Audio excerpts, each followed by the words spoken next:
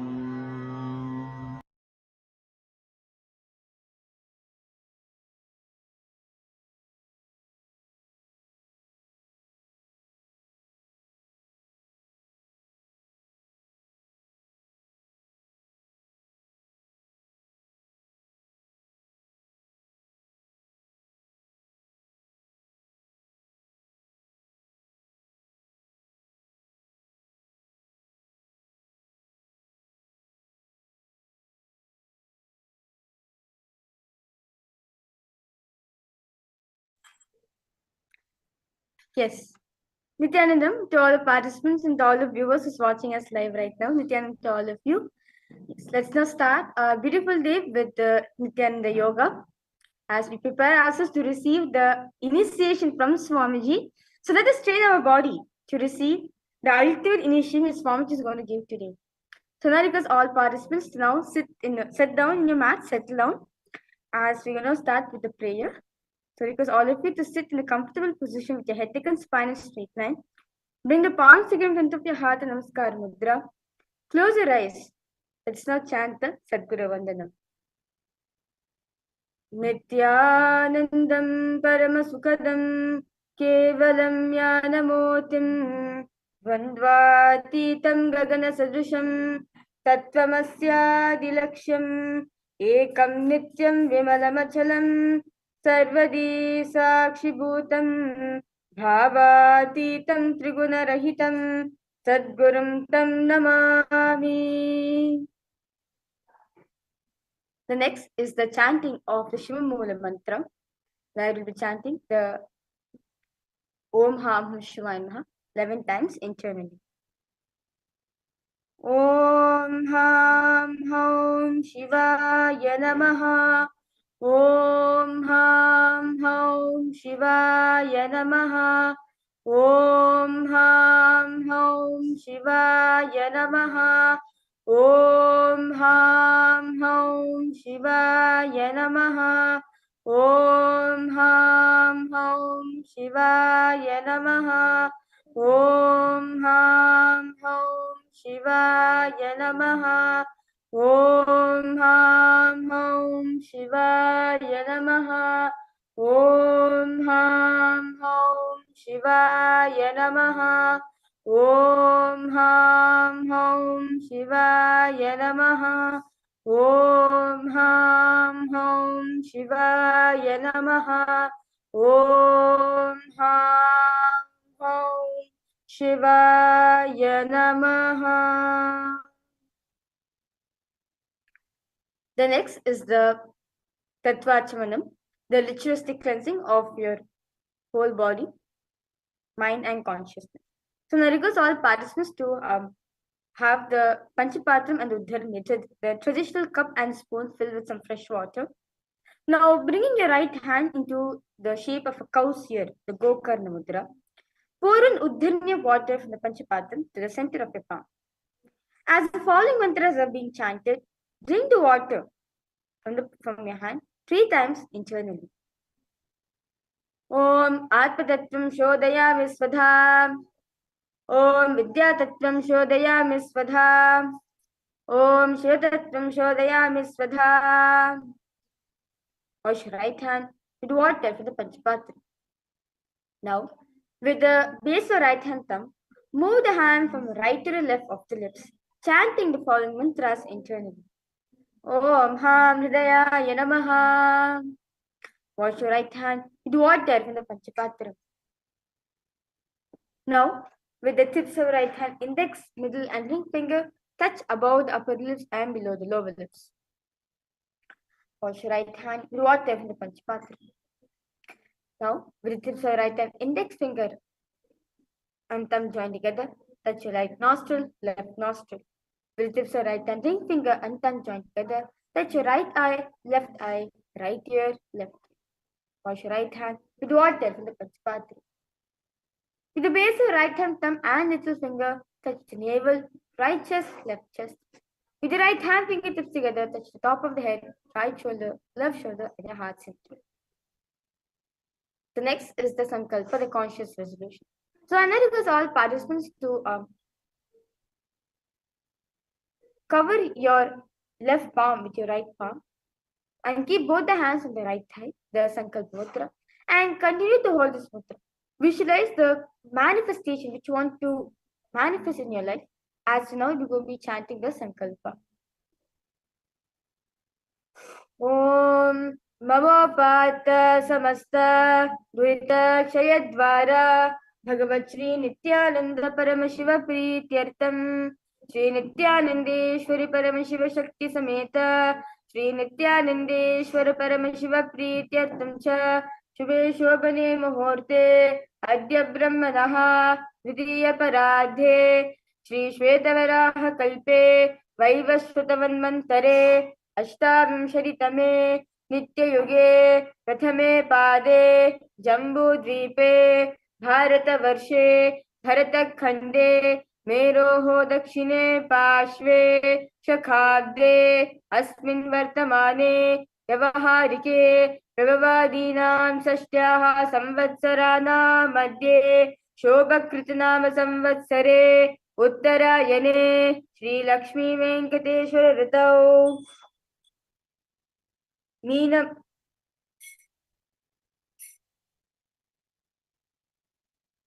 मीनमासे कृष्णपक्षे अमावास्यां शुभदितौ सोमवासरयुक्तायां रेवती नक्षत्र वैधृति योग नागवकर्ण एवं गुणविशेषण विशिष्टायाम् अस्यां शुभदितौ श्री कैलासोन्नत द्वादशान्त श्यामला पीठारूढ श्री मीनाक्षी सुंदरेश्वरा भिन्न स्वरूप परशिवपुत्र रत्नकुमार गुरुमन्यतुल्यावतार श्री पार्वती स्तन्यपान लब्ध दिव्य ज्ञान विश्रुत सकल निगमागम सारभूत द्राविड वेद प्रवक्त्रे श्रीमत्परमशिव करुणा समधिगत मुक्तामय चतुरश्रया निगीयमान छत्र चामर श्री चिन्नकाहलादि समस्त बिरदावल्यलंकृत ज्ञान विज्ञान चक्रवर्ती सर्वजन संग सद्यो निर्वाण दीक्षा वयापवर्ग वर्ष विश्रान Jimuta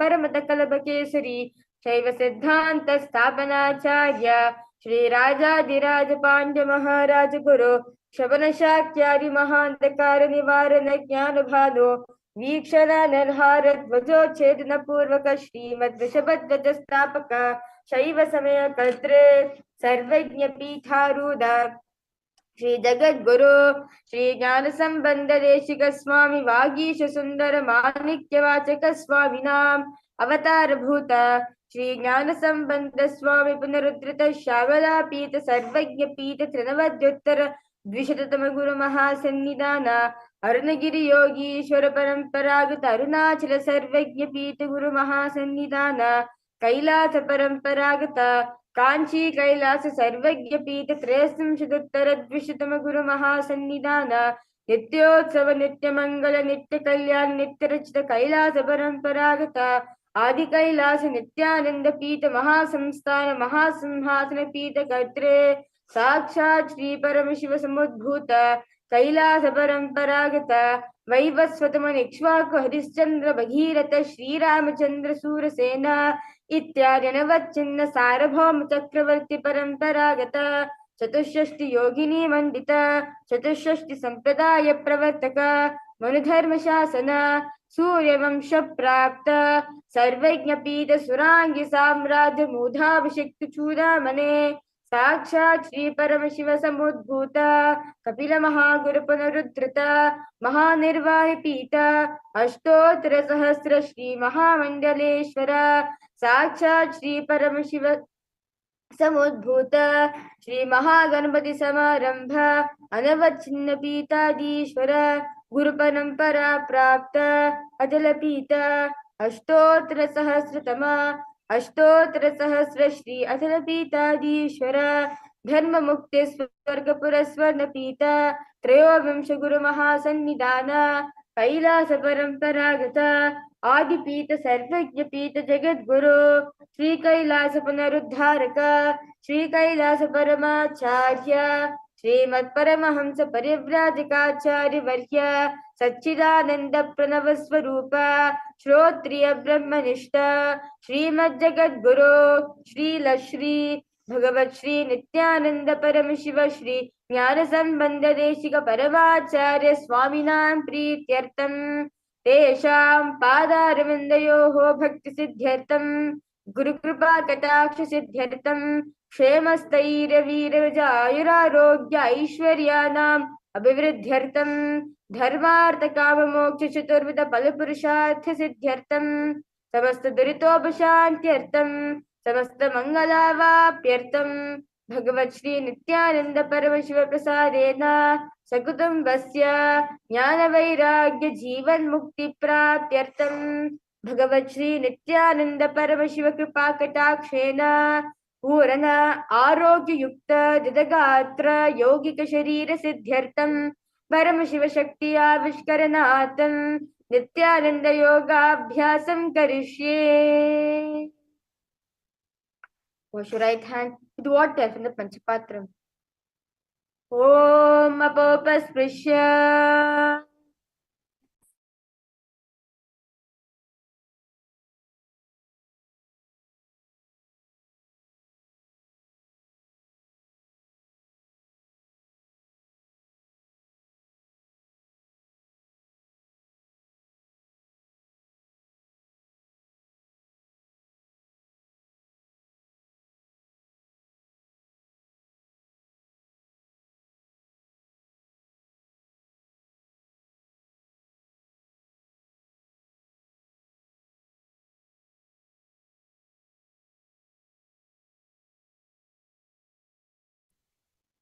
With that beautiful preparation all of us did for starting the Nithyananda Yoga, let us now enter the first asana of this beautiful sequence, the Pratavinyasa Krama sequence. First, we'll be covering all the 108 asanas of the Pratavinyasa Krama sequence.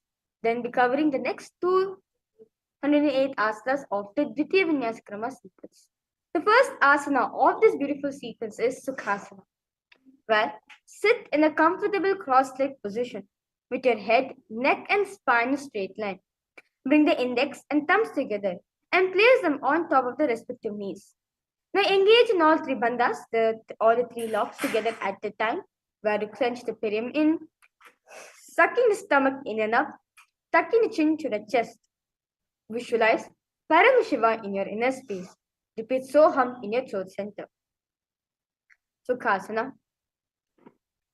Tat Sukhasanamityuktam Ashaktastat Samacharet. The next asana is Parvatasana. Now, bring the legs into the Padmasana position. Bring the palms together and raise them above the head in Anjali Mudra. Keep the elbows straight, continue to engage in Mahamudra Bandha. Visualize yourself as Mount Kailash. Parvatasana. Atavakshe Mahadeva Parvatasana Mangalam. Now, bring the soles of the feet together in front of you. Hold the left hand by the right, which is the Parish Mudra, and place the forehead on the ground behind the heels. As you continue to engage in Mahamudra Bandha, gaze at the nose, visualize the Supreme Pontiff of Hinduism in your inner space. Halipavasana. Purvam vidhyahu men jano, ubhe pakatali sampudutano. Now, remain in the same position. Stretch the hands out in front of the feet and cup the palms, making a hollow, which is the Shambhavi Mudra. Continue to engage Mahamudra Bandha. Gaze at the nose. Visualize snakes in your inner space. Nagipavasana. Puraba vidipariyaga nicho hoyi kahuni panasya ulagayi.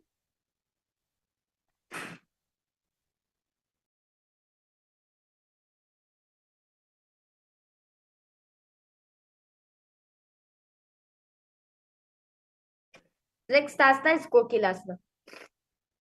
Now, hold the big toes with your index and middle fingers, which is the Prana Mudra. Stretch the legs straight out, then upwards, and then cross them into the Padmasana position. Lean forward and down onto your elbows, and continue to engage the Mahamudra Bandhas, all three bandhas at a time. Visualize yourself as a bird. KAILASA. Atanyadasanam vakshe yena siddho bhave naraha. Now raise yourself up. Place one ankle on top of the opposite knee and hold on to the opposite elbows. As you continue to engage the Mahamudra Bandha, rotate the arms in a circle manner, in a clockwise manner, and gaze at the nose in Nithyananda. Goda Bamba Padiki Ashima Hili Soya Tacharnako Varilota Parigulapa Samoya. The next asana is Gajasana. Now press the hands onto the ground, lifting the hips up high. Now lower the head, then the chest, scooping the body forward and down again and again as you visualize yourself as an elephant. Gajasana. Nubjam padagre bhumo kritva lambhi bhuya mastakagre nidhaya. Next asana is Rakshasana. Now continue to remain in the same position. Now start alternate pressing the heel of one foot into the ground while lifting the other heel up. Repeating this again and again as visualize yourself as a bear. Rakshasana. Ekaikam padama kuncha gajasanam kurya rakshasana bhavati.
Yes.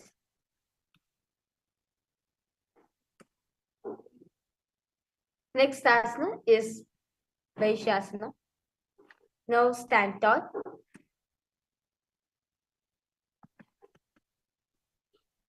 Stand tall with the back of the toes on the ground. Keep your head, neck and spine in a straight line and bring the middle index and ring finger to the heart center in the Hridaya Mudra. Vaishasana. केशेन पादयुगलं भद्वा तिष्ठेर्धूमकः अथ वैशावक्षे यकृत्वा सत्यवान् भवेत्. We will be entering into the first karana of this beautiful sequence, which is the Urdhva Karanam. Now, stand with heels touching and toes facing outwards at 45 degrees angle. Now keep the knees bent and both the hands at the chest level and elbows are parallel to the ground. Now, twist one knee towards the center, then raising it up and placing it back across the body to its original position. Simultaneously, as leg raises, follow the movement with the respective hand, raising it up and placing it back across the body, and repeating this on the other side.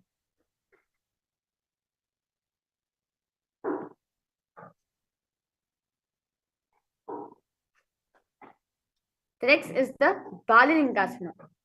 Now, interlace the fingers from the outside in and hold onto your knee, pulling it up towards the chest in the Sarvavashankara Mudra. Keep the spine straight, engage in all three bandhas in Balalingasana. Ekam janursiya lingya statavyam balalinganam bhavati. The next asana is Paripidanasana. Now take one foot and pull it behind towards the buttocks and holding on with both the hands in the Parishamudra. Keep your head, neck and spine in a straight line and as you engage in the Mahamudra Bandha, Padipidanasana.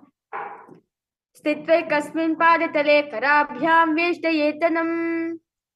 Now with the respective hand, hold on the sole of the foot from the inside and extend the opposite hand forward with index and thumb together. Simultaneously, kick and pull the foot back and up while leaning forward. Visualize Lord Nataraja in your inner space. Natarajasana. Uttanapadam Krauncham cha Maricham Veerabhadrakam. Let's now repeat Balalingasana on the other side. Ekam janursiya lingya statavyam balalinganam bhavati. Padapidanasana on the other side. Sitvai kasmin padatale karabhyam veshtayetanam. Natarajasana on the other side. Uttarapadam krauncham cha maricham veerabhadrakam. We will be entering into the next karana, which is the Adhyarechita karana. Now, sit in Naramandi, where the heels are together and toes are pointing outwards and knees are bent. Now bring the right foot behind the other with toes down and heels up. Keep the left hand at the chest level and extend the opposite arm out wide like a pendulum and bringing it back towards the chest. While the arm swings, move the fingers one by one inwards towards the palm and then outwards.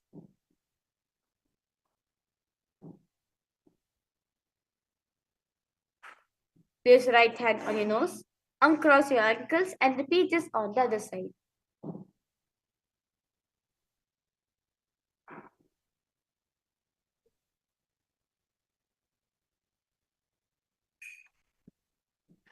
We will enter into a very powerful meditation right now, which is the skeleton dance. I now request all participants now to close their eyes. Visualize yourself as a skeleton, where nothing else is there in your system, just only pure skeleton. And now, shake the body as intensely as possible. Shake each and every single part in your body and shake it as intensely as possible.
Relax yourself. Now walk front and back on your mat as you inhale and exhale as slowly as possible and as deeply as possible. And relax your whole system completely.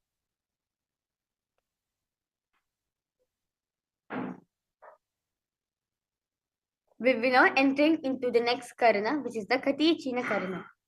Now, from Aramandi,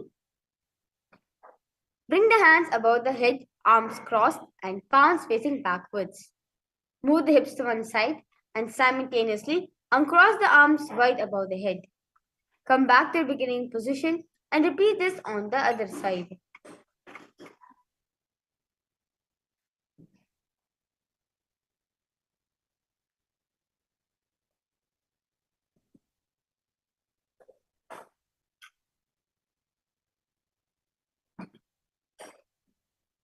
Now, stand tall on the tips of the toes. Raise the hands up above the head, beside the ears, engage in all three bandhas. Visualize yourself as a palm tree. Tadasana. Mahamudra Bhatta Kono Tadasana Vibhedakane. Next asana is Uttanasana. Now, from standing position, lean forward and down, bringing hands flat to the ground. As you engage in Mahamudra Bandha, bring the forehead towards the knees. Uttanasana. Mahamudra Bhatta Kono Tadasana Vibhedakane. Next asana is Tarakshvasana. Now, bring yourself to a plank position. Now, tuck the chin to the chest in the Jalendra Bandha and rotate the head from your side to the side. Tarakshvasana. Gajasravastitva mastakam varam varam dakshina kukshim savakukshim naye tarakshvasanam bhavati. Next asana is Bhujangasana. Now, lower the entire body down onto your stomach and keep the toes pointed backwards. Keep the hands next to the chest and raise the head up using the strength of the lower back muscles. Open your mouth wide and inhale through the hollow of the throat and exhale completely in Bhujangani Mudra, in Bhujangasana. Angushthanapi paryantam adho bhumo virenyaset.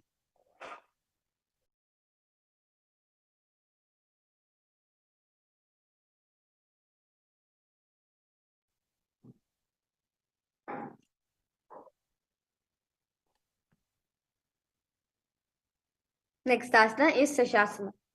Now, raise yourself to a plank position. Now, alternate bringing one knee in towards the chest, back and forth. Shashasana. Gajasa samsto janudvema kunja varam varam kartavyam Shashanam bhavati. Next asana is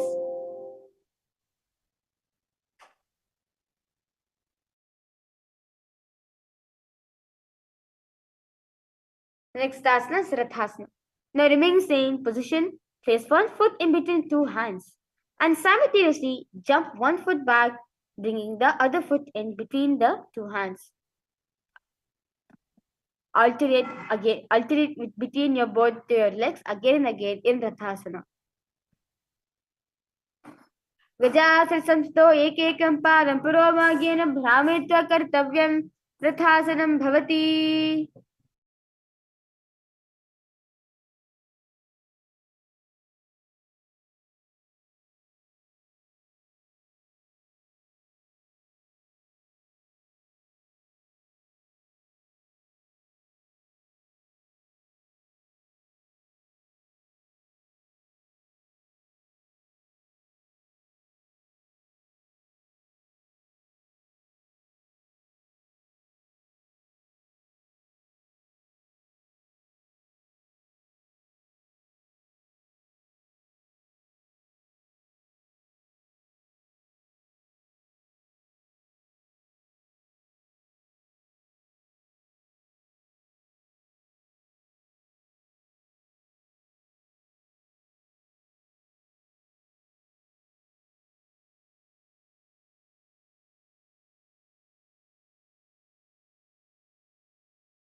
Yes.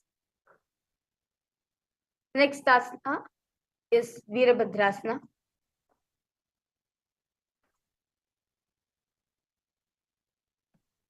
Now, keep one foot flat on the ground and toes pointing forward and keep the knees bent at 90 degrees angle. Now, extend the other leg back, keeping knees straight and toes pointed out at 45 degrees angle. Raise the arms up parallelly beside ears. As you pull the stomach in and up in the Uddiyana Bandha, gaze at the third eye in Virabhadrasana. वाशिष्ठमनकौन्डिन्यम् ऊर्ध्वकुक्कुटमेव च अष्टावक्रमतोत्थानमयूरं सेतुबन्धनम्. Let's now repeat Virabhadrasana on the other side. Vashishtavadakauन्डिन्यम् ऊर्ध्वकुक्कुटमेव च. The next asana is Vrikshasana. Now stand tall, bring one foot to the inner thigh and bring the palms together and raise them up above the head in the Namaskar Mudra. Keeping your elbows straight as you engage in the Uddiyana Bandha, where pull the stomach in and up. Gaze forward, Vrikshasana. Vamora dese cha yamyam padam nidhayatu. Now stand tall, place one foot at the opposite hip and bring the palms together in front of your heart in Namaskar Mudra in Garudasana. Garudasana ma vakshe yena dhyanam sarambhuvi. Let's now repeat Vrikshasana on the other side. Vrikshasana. Vamora dese cha yamyam padam nidhayatu. Garudasana on the other side. Garudasana ma vakshe yena dhyanam sarambhuvi. Next asana is Trikonasana. Now stand and step one leg far back and keep the front toes pointing forward and back toes facing sideways. Keep the arms straight, front arm down towards the ground beside the foot, while the other arms extend towards the sky. Trikonasana.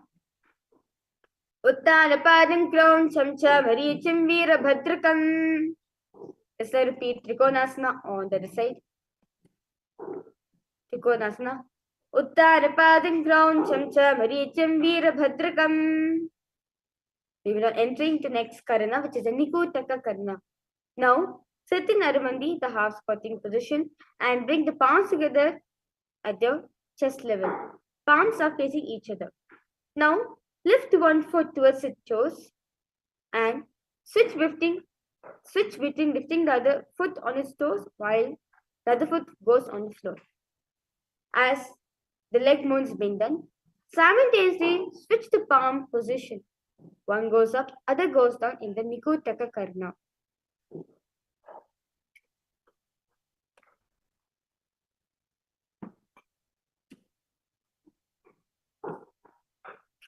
We will be entering into the next asana, which is the Angushtasana.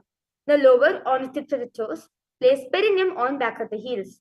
Keep the knees together and palms together in front of your heart in Angushtasana. Kabandha asaramityahu gorakshasarameva. Next asana is Saurasana. Now, from tips of the toes, extend one leg straight out, heels down and toes up. Keep the fingers down by the ground, by the sides, palms facing forward in Varamudra. Saurasana. Prasare ekam padatalam samstapya tveka padakam. Viduranasana. Now, remain in the same position. With the respective hand, reach forward and hold onto big toes with your index and middle fingers. Keep the opposite hand on back of the heel. Vidunanasana. Gulpasthito padamekam prasarya tatpadagam sanpashe tatkarena.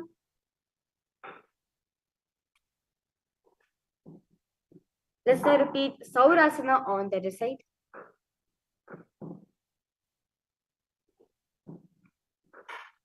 Saurasana. Prasare ekam padatalam samsthapatyega padakam. Vidunanasana on the other side. Gulpasthito padamekam prasarya tatpadagam sanspashe tatkarena. Now, keep the toes on the ground and place perineum on top of the heels. Keep a gap between the legs and back of the hands resting on the thigh. Now lift the head up Tilt the head down. Gaze through the gap between the palms in Brahmacharan Kushasana. Dovo panapani hoi vese, yedi dogda divese. The next asana is Kapilasana. Now, place knees on the ground with toes tucked behind you and sitting perineum down on heels. Now, rest the hands on top of the thighs. As you engage in Dhyana gaze at the nose in Kapilasana. Ubhe pagatale samataheraave tunako mahiriko milave. Next asana is Bhadrakorakasana. Now, remain in the same position. Switch the gaze to the third eye in Bhadrakorakasana. दो भूपगतले संपत करे कोरवारिले भूपर धरे. Now, sit with toes tucked and perineum placed on top of the raised heels and knees are off the ground. Now bring the thumbs and little fingers together, opening up the palm, which is almost resembling a lotus flower. Raise the arm straight above the head, gaze through the hole between the palms in Suryasana. Suryasana. Panapani Bhaitika. Next asana is Mandukasana. Now, sit with toes flat and perineum on the heels. Keep the hands on top of the knees and lift the tongue up against the roof of the mouth in the cake in the Mandiki Mudra. As you gaze at the third eye, visualize yourself as a frog. Mandukasana. Padatalo Prishtadeshe Angushte Dvecha Sansprishet. Next asana is Uttana Mandukasana. Now remain in the same position. Keep the hands on the back, holding the head with the elbows in Uttana Mandukasana. Mandukasana Madhyastham Kurpara Bhralitam Shiraha. Next asana is Simhasana. Now cross the ankles and sit on the feet. Now keep the knees wide open, fingers spread on the top. Open the mouth wide, stick out the tongue and inhale forcefully. Gaze at the tip of the nose and repeating this several times. Simhasana. Dakshinam Sarvagulpena Dakshine Hatatetaram. Next asana is Bhadrasana.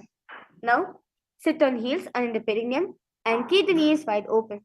Now cross the hands behind the back and hold the big toes with your index and middle fingers, which is the Prana Mudra. As you need to engage the Jalandhara Bandha, tuck in chin to the chest, gaze at the nose in Bhadrasana.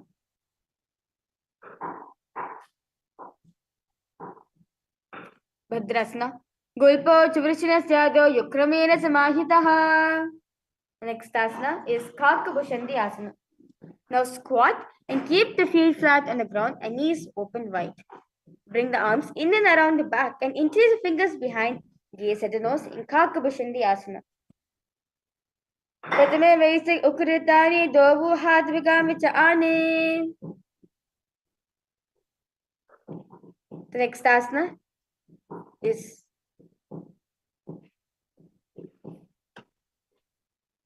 Kanipavasana. Now place palms on the floor, shoulders width apart. Now bring the knees on back of the arms towards the armpits. Lean the chin forward and down, gaze ahead in Kanipavasana. Asana Kaugana Ashi Dushta Hoyi to Ashi.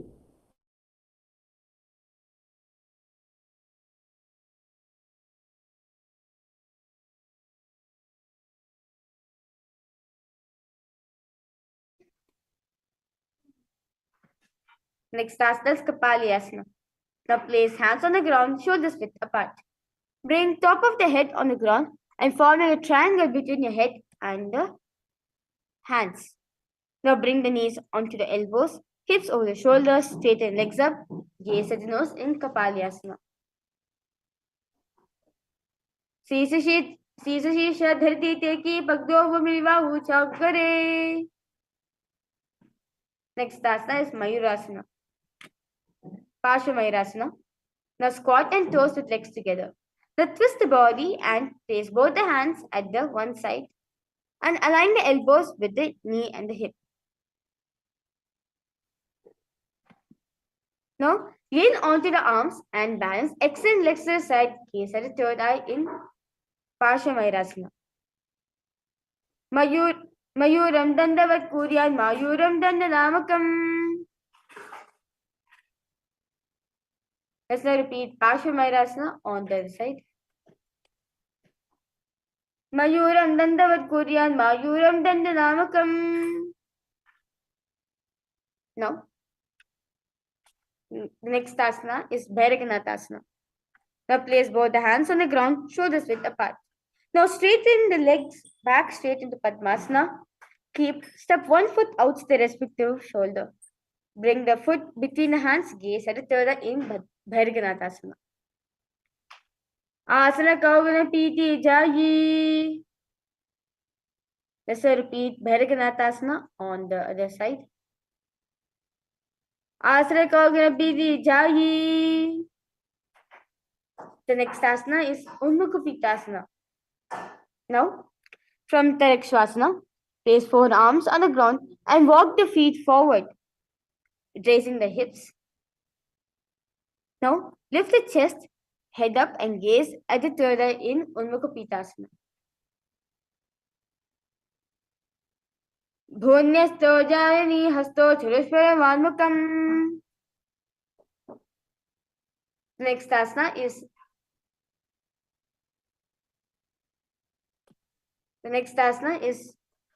Vashishtasana. Now from Tarakshvasana in a plank position, rotate the body onto one hand and raise the opposite hand up. Keep the balancing hand directly beneath the shoulder. Raise the hips and gaze towards the sky. Vashishtasana. Uda Kukrava Shishta Marichi Halamatsikam. Let's now repeat Vashishtasana on the other side. Uda Kukrava Shishta Marichi Halamatsikam. Next asana is Anjani Asana. Now, sit the legs stretched and toes pointing up. Bring the hands under the buttocks and place perineum and palms facing up. Now keep the spine straight, elbows to the body, tuck chin to the chest in the Jalandhara Bandha, gaze at the nose. Anjani Asana. Dobo karke obe hateli korva ili mele bheli. Next asana is Paschimottanasana. Now, sit the legs stretched out. Lean forward and down, bringing your head, chest to the thighs, head to the knees. Now from the waist, hold the big toes with your index and middle fingers as you engage in the Mahamudra Bandha in Paschimottanasana. Jano parilala tanto paschimam tanamuchyate. Let's now repeat Ugrasana on the other side. Asana Kaugana. The next asana is Ugrasana. Now, sit with legs straight and apart. Clasp the hands behind the head in the Parish Mudra and lean the chest forward and down, bringing the head to the knees. As engage in all three bandhas, visualize Goddess Kali in your inner space. Ugrasana. Sapanibhyandram Dritva Jano Parishiro Nyaset. Next asana is Marichi Asana. Now bring one heel to the groin and be raised. Now reach the arm in and around the raised knee and clasp the hands behind the back in the Shambhi Mudra. Keep the chest to the thigh, head to the knees in Marichi Asana. Uttara Padam Kram Chamcha Marichim Veera Bhatrikam. Next asana is Mahamudrasana. Now let the knee fall to the side on the ground. Reach and hold the foot, keeping the leg straight. Keep the chest forward and down, engage in all three bandhas. Gaze at the nose in Mahamudrasana. Mahamudrasana. Dava pagiki ye di joyi sivani aani lagave soyi. Let's now repeat Marichi Asana on the other side. Marichi Asana. Marichi Asana. Uttanapadam Kram Cha Marichim Veerabhadrakam. Mahamudrasana on the other side. Dava Bhagi Yedi Joyous Yivani Anilaga Vesoji. Next asana is Bhadrasana 2. Now sit and bring the soles of feet together with heels close to the perineum. Keep the knees wide open and hold the feet firmly. Maintain a straight spine, gaze at the nose in Bhadrasana 2. Bhadrasana 2. Gulpo Tavrishra Syadaha Sivantyah Pashvayokshipet. Next asana is Gwali Pavasana. Now from Bhadrasana, extend the feet away from the body and keep the toes together, heels apart, knees wide open. Place the hands on top of the respective knees and tuck the chin to the chest in the Jalandhara Bandha, gaze at the nose in Gwali Pavasana. Gwali Pavasana. Purva Charbra Chogaso Soyi Vahi Viyo Kije Soyi. Next asana is Joni Asana. Now remain in the same position. Hold the soles of the feet and leaning forward and down. As you bring the forehead to the knees, as you bring the forehead to the feet, gaze at the nose in Joni Asana. Dovo Pakatale Sambhadakare Yedavedi Nadhare. Next asana is Midiki Pavasana. Now continue to remain in the same position. Lean forward and down. Extend the hands out wide and palms facing down on the ground. Now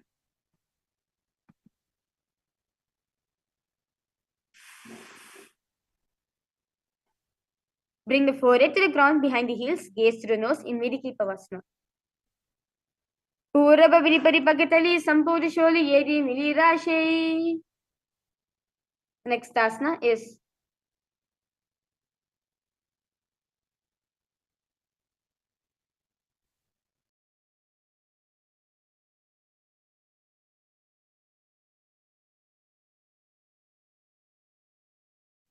Siddha Samadhi Asana. Now in the same position, place arm below the shin and extend it out. Keep the palms together. Now bring the forehead to the ground above the feet. Bring the toes near the throat. Gaze at the nose in Siddha Samadhi Asana. Dovu Pakitali Sampradakare Sole Meda Aga Medhare.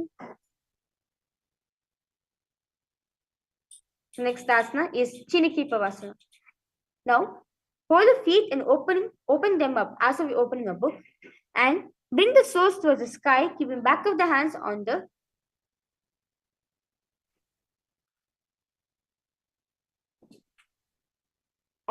ground. Now press the elbows onto the thighs towards the knees. Gaze at the nose in Chiniki Pavasana. Do baga ki yedi dharti magwa med lagave. Next asana is Charpata Chokasana. Now, in the same position, place hands on the knees and gently press them down. As you engage in the Uddiyara Bandha, gaze at the third eye in Charpata Chokasana. Dovu Pagatari Sampridhare Agam Nekir Jhar Pasare.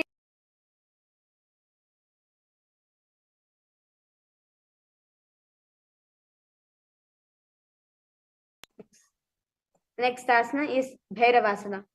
Now, in the same position, lift the heels up and bring toes down onto the ground. Keep the knees on the ground as you engage in the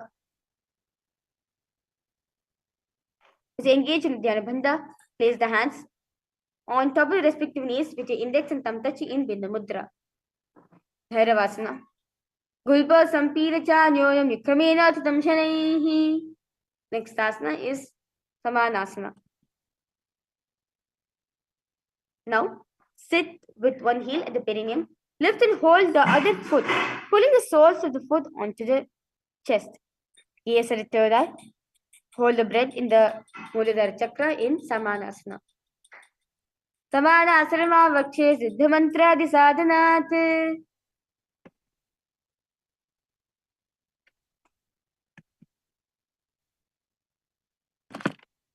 Next asana is apanasana. Now, place one leg on top of the respective shoulder. Raise the other foot upwards and straight. Keep the hands on the ground by the sides. Gaze at the third eye in apanasana. Kevalam paramekam cha skande charopi yattataha. Just now repeat samanasana on the other side.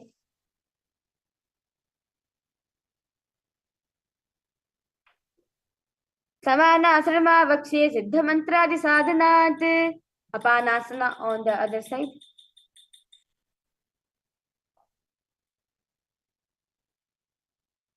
Kevalam paramekam cha skande charopi yattataha. Next asana is Gomakasana. Now sit and cross one leg over the other, align the knees at the center of the body. Now, with feet by the opposite hips, place both the hands on top of the stacked knees, gaze at the nose in Gomakasana. Gomakasana. Savya Dakshiragul Panto Pishtapashve Niyojayet.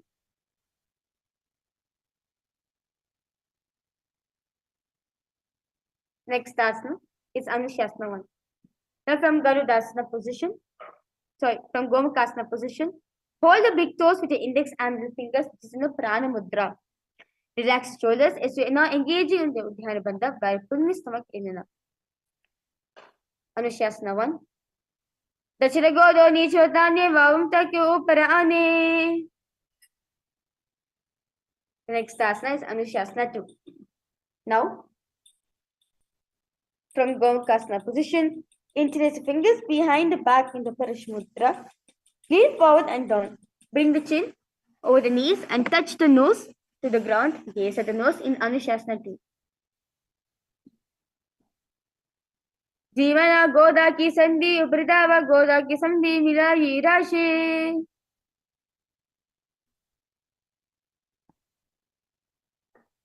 Next asana is Garudasana 2.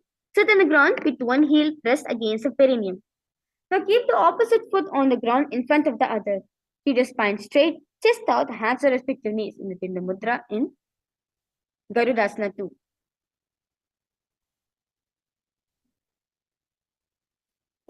Dava Pagamodi Edi Mahyangul Pamuladwara Niche De. Next asana is Naradasana. Now in the same position, interlace the fingers behind the neck in the Parashamudra and twist outside of the raised knee and gaze at the third eye. Garudasana. Naradasana. Pishtijivava Pagatali Keri Bobrita Hilaga Veperi. The next asana is Matsyapitakasana. Now place one foot on top of the opposite thigh and wrap the respective arm around the knee and holding on to the opposite shin. Now, extend the opposite hand straight and hold on to the respective toes with the index and middle fingers. Gaze at the nose in Matsyapitakasana. Vamena Vamangushtantu Grihita Matsyapitakam.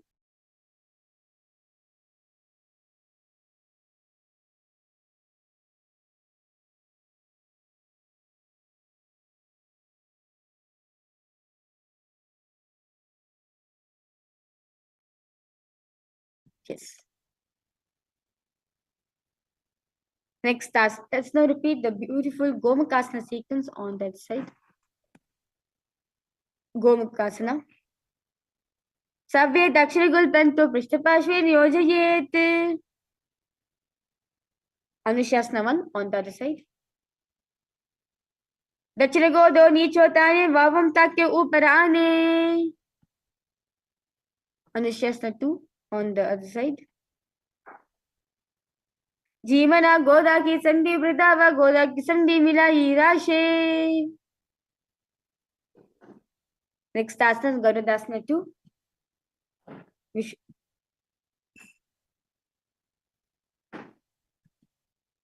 Dava Pagamodi Yedi Mahilangul Pamuladwara Niche De. Next asana is Naradasana. Visualize yourself as sage Naradasana. Pishtijivama Pagatli Keri Bobrita Hilaga Veperi. Next starts the Matsyapitakasana on the other side. Matsyapitakasana. Vamena vamangushtantu grihitam Matsyapitakam. Next starts is Matsyendrasana 1. Now place one foot on top of the opposite thigh and place opposite foot on the ground on far side of the opposite thigh. Now twist and bring the elbow outside of the raised knee. Keep the raised arm by the neck. Turn the head back, gaze at the third eye. Matsyendrasana 1. Udaram paschimabhasin kritva tishtiri yatnatah. Next asana is Kubhasana. Now remain same position. Extend hand down to the foot. Keeping opposite hand in the respective ear. Turn the head back. Gaze at the third eye in Kubhasana. Asana Kaugranjolo Jaye. Next asana is Matsyendrasana 2. Now, with the respective hand, place it on the ground. Turn the head back, gaze at the third eye. Matsyendrasana 2. Vatsyendrapitam Jatarapraditim Prachandarukmandala Kandanastram. Let's now repeat Matsyendrasana 1 on the other side. Matsyendrasana 1. Udaram paschimabhasin kritva tishtati yattatah. Kubhasana on the other side. Asana Kaugala Jolo Jaye. Matsyendrasana 2 on the other side. Vatsyendrapitam Jatarapraditim Prachandarukmandala Kandanastram. The next asana is Padmasana. Now, sit and place feet on top of the opposite thighs and place palms on the respective knees. Keep as you engage in the Mahamudra Bandha, gaze at the nose in Padmasana. Pad asanam dvitam proktam padmam vajrasanam tatha. Next asana is Padmasana 2. Now, in the same position, cross the arms and hold on to the toes with the index and middle fingers. Gaze at the nose in Padmasana. In Padmasana 2. Uttano charano kritva uru samstopriyattatah. The next asana is Kukutasana. Now, in the same Padmasana position, place palms on the ground between the two thighs and lift the body up as visualize yourself as a rooster. Kukutasana. Padmasanam susamstapya nano vorantare karau. Now, rise up onto the knees and place palms on the ground and fingers are pointing towards the perineum. Now keep the elbows together and press it against the navel. Lean forward, find a balance. Extend knees off from the ground in Bhadrakeki asana.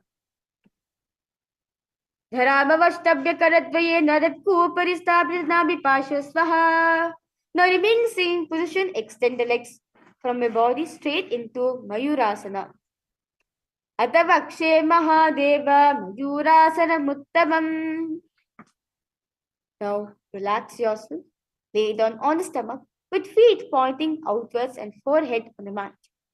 Interlace the fingers behind the neck and hold in Parashamudra in Makarasana. Adyashashete hridam nidhaya bhumo cha pado cha prasaremano. The next asana is Shalabhasana. Now lay down on the stomach and place hands on the ground beside the chest. Raise the legs up, bringing the thighs off the ground in Shalabhasana. Adyashashete karikbhavaksha bhuvamostabhya karyosalabhyam. The next asana is Ushtrasana. Now, in the same position, lay down on the stomach and bring the hands to the feet. Pull the feet down towards the ground outside of the hips in Ushtrasana. Adyashashete padayukmavashtam prishte nidhayavidam karabhyam.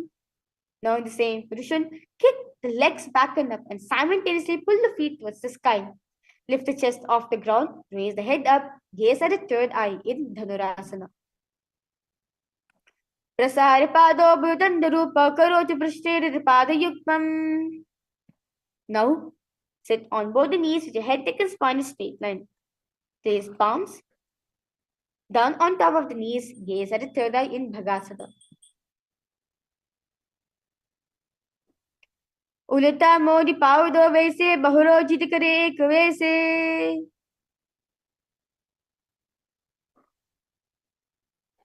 The next asana is Gohyasana.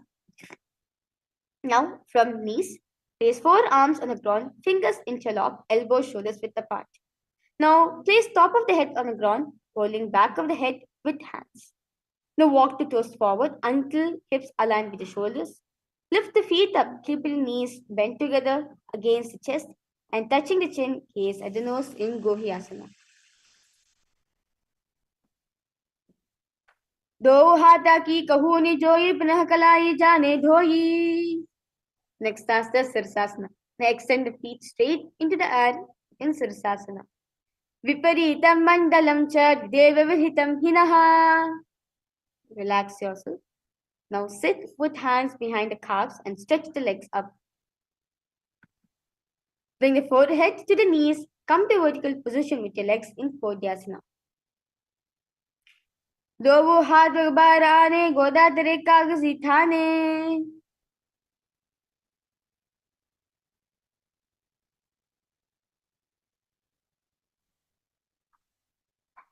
The next asana is Parikasana. Now extend the legs out, up at 45 degrees angle. Now keep the hands behind the back and hold on to the respective shoulders. Keep the chest upright, legs straight, toes pointed, hold the breath, gaze at the third eye. Parighasana. Uttan Shayanam Kritva Pado Militva Prasarya. Next asana is Naukasana. Now remain same position, place palms on the ground. Visualize yourself as a boat in Naukasana.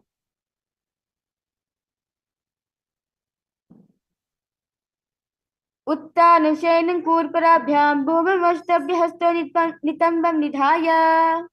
Now sit and lift the feet up, scoop the hands under the heels and pull the feet towards the chest. Now, keep the spine straight, gaze at the nose in Rudrasana.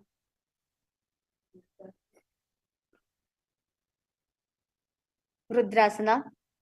Pagatali sampadikari hatasya bagu uchayi. The next asana is Unmukha Pitasana. Lay down back with feet flat on the ground. Place palms down and fingers just touching back of the heels. Lift the hips up high, pressing the feet into the ground. Chin tucks to the chest. Gaze at the nose in Unmukha Pitasana 2. Udbhe jajani kritva shayidhvamakam tatha. Now,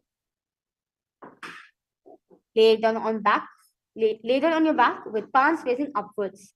Completely untouched from all micro movements of the body and the mind. Let the body remain dead. Visualize the Supreme Pontiff of Hinduism is liberating you. Shivasana. Adashavasanam Uttanam Shavavad Bhumo Shainam Tu Shavasanam Shavasanam Shrantiharam Chitta Vishranti Karakam. Relax in this asana completely as you continue to engage the Mahavakya in your throat center.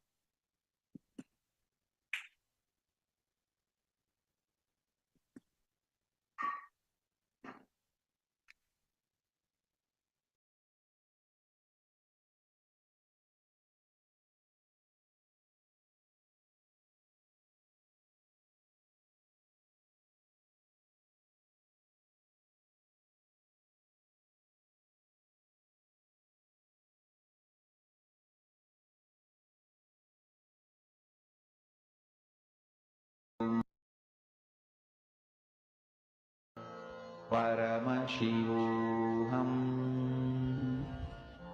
Om Nithyananda Paramashivoham Om Nithyananda Paramashivoham Om Nithyananda Paramashivoham